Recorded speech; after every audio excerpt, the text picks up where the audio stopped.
Okay. Hi, my name's Camille. My name's Katie. I'm Maddie. And I'm Bella. And, imagine the year is 250 and you're still living in Santa Barbara County with your family. You decide, because the smog is not too bad and it is a sunny day, that it would be a perfect day to take your kids to the beach. Once you've arrived, your child sprints to the water in excitement to go swimming, but he or she realizes that they cannot because it's unreachable from the amount of plastic surrounding the water. Plastic accumulating in our oceans and on our beaches has become a global crisis that not many are fully aware of. Billions of pounds of plastic can be found in swirling convergence that make up about 40% of the world's ocean surfaces. As a student who grew up in the Santa Barbara area, I know the importance of maintaining our beautiful beaches. As all of us have the luxury to visit the ocean anytime we desire, we take it for granted. But it's not too late to change that. Today we will discuss how marine debris is human-created waste that has been deliberately or accidentally released into a lake or ocean and how we can prevent it. This type of debris is human-created, and therefore it is our responsibility to ensure it does not damage and kill hundreds of sea life. Marine debris consists of enormous amounts of consumer plastics, metals, textiles, rubber, and fishing gear, and other discarded items which enter the marine environment each day, making it one of the most widespread pollution problems that we face. Our waste and debris have a major impact on the biodiversity of the Pacific Ocean. According to Ben Halpern, marine ecologist at the University of California, Santa Barbara, states every single spot of the ocean along the west coast is affected by 10 to 15 different human activities annually. Here is a study published in Nature Communications in 2013 by Sarah Maxwell, a graduate student at the UC Santa Cruz. This map shows the west coast oceans areas most affected by humans. Maxwell explains areas where key habitats and human impacts overlap represents important areas for conservation efforts. As a result, we can maximize both conservation for marine predators and human uses that our coastal communities depend on. To transition into the importance of our NPO, we wanted to give you all information on the toxicity of plastic pollution. According to the United Nations, in an article called Plastic Pollution Affects Sea Life Throughout the Ocean, at least 800 species were reported worldwide affected by marine debris, and much as 80% of the litter is actually just plastic. At current rates, plastic is expected to outweigh all the fish in the sea by 2050, which is crazy because it's only 30 years away. It is estimated that up to 13 million metric tons of plastic end up in the ocean each year, which is equivalent of a rubbish or garbage truck load worth every minute. Plastic pollution has a direct and deadly effect on wildlife, and thousands of seabirds and turtles and seals and other marine mammals are killed each year after ingesting plastic or getting entangled in it. Just in our own hometown, we are trying to curb the problem and make it a cleaner and safer world.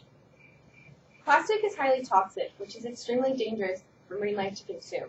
According to Britta Hardesty and Chris Wilcox, researchers for the Commonwealth Scientific and Industrial Organization, plastic production has grown 500% over the last 30 years and is still increasing at rates of 3 to 5% per year, despite our recycling efforts. For instance, the ratio of plastic to zooplankton in the major ocean gyres is estimated to 6 to 1. Because whales, fish, and other marine species depend on zooplankton for food, plastic is entering their food chain. As plastics break down, they release toxins and pollutants, which is in turn poisoning marine life. As marine life is ingesting these chemicals and plastic, many are getting sick and dying, and it's not only the animals too. As these fish ingest plastic, it can end up entering our diet as well and our seafood. Plastic isn't the only material responsible for polluting oceans and damaging ecosystems. Fishing debris is another major pollutant that is responsible for killing marine life and destroying habitats. For example, Hardesty reported that up to 40,000 fur seals are killed each year when they get tangled in fishing debris. This contributes to the population decline 4 to 6% each year. Because marine debris is human-generated, it is our responsibility to ensure it is not ending up in the oceans and killing and destroying our oceans' ecosystems. Luckily, there are local organizations that are working to fight off marine pollution and rescue our ocean systems from possible collapse. For over a century, Santa Barbara Museum of Natural History worked to connect people with nature to help solve this crucial problem. The Santa Barbara Museum of Natural History is a private nonprofit organization that relies on a variety of funding sources in order to share collections, exhibits, and education programs with thousands of visitors, school kids, and scientists each year. The Santa Barbara Sea Center is part of Santa Barbara Museum of Natural History and is located down at the pier at Stars Wharf. Their main focus is to educate the public about marine life, our ocean, and how to behave in the wild. Through their exhibits, they educate the public about conservation of animals and their environment and how to behave in the wild without disrupting it. They have different exhibits like the Shark Cove, the Intertidal Wonders, and the Wet Deck exhibit. At the Shark Cove, they educate the public about our shark local species and shark conservation. In the Intertidal Wonders exhibit, they educate the public about tide pool etiquette and how you should behave when you go and visit our local tide pools without leaving a devastating impact on our animals there. The Wet Deck exhibit, on the other hand, simulates kind of like a research facility where volunteers would assist the visitors with using real tools to sample water, sediment, and capture animals and then record their findings. And they do this to make the public get a better understanding of how our ocean works and the marine life and what we can do to preserve it.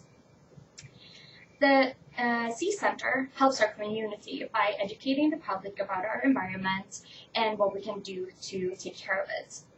They also throw quarterly beach cleanups, and starting 2019, they will open this up to the public in order to get some more help to reduce the waste that will go into our oceans. In addition to this, they also have a captive breeding program for the critical endangered white abalone, and they do this in order to help it increase the numbers up in the wild that cannot be done by itself right now. So hopefully soon we will have abalones on the beaches again. So by participating in beach cleanups and joining the volunteer program, you can help educate the public about our ocean and actually make a difference. As explained, the Sea Center educates the youth and we spark passions in science and to create a better future. In my experience being a volunteer there, I like showing the little kids the anemones, and they get super excited and their face lights up when they see the animals move, which they don't look like they should move, but they do because they're animals, and so they get all happy. Therefore, we should focus in providing and improving the future, and the best way to do so is by teaching the young kids and getting excited about science and learning. Additionally, we also educate the adults in plastic usage and having beach cleanups, like she said. Speaking of beaches, we all know that Santa Barbara is known for its beaches, and the Sea Center wants to keep the magic of the American Riviera.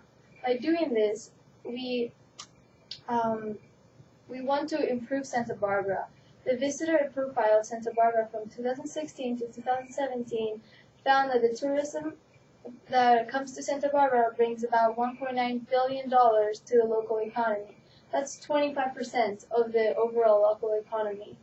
In addition, National Geographic predicts that plastic use will continue to increase as Americans use 346 water bottles a year in average. And that's just a little bit. I mean, we don't think about water bottles being that big, and that's just a small aspect of life. No one likes to get tangled while swimming, so it's a crucial. It is crucial that the Sea Center continues to educate people and reduce plastic usage. In conclusion, today we talked about the amount of human impacts on our beaches, especially plastic, and how participating in the Sea Center will preserve our oceans and save marine life from decimation. Please come visit us down at the pier and enroll as a volunteer to keep raising awareness. The Sea Center runs thanks to volunteers, so even 1 hour of your week can make a huge difference. Thank you.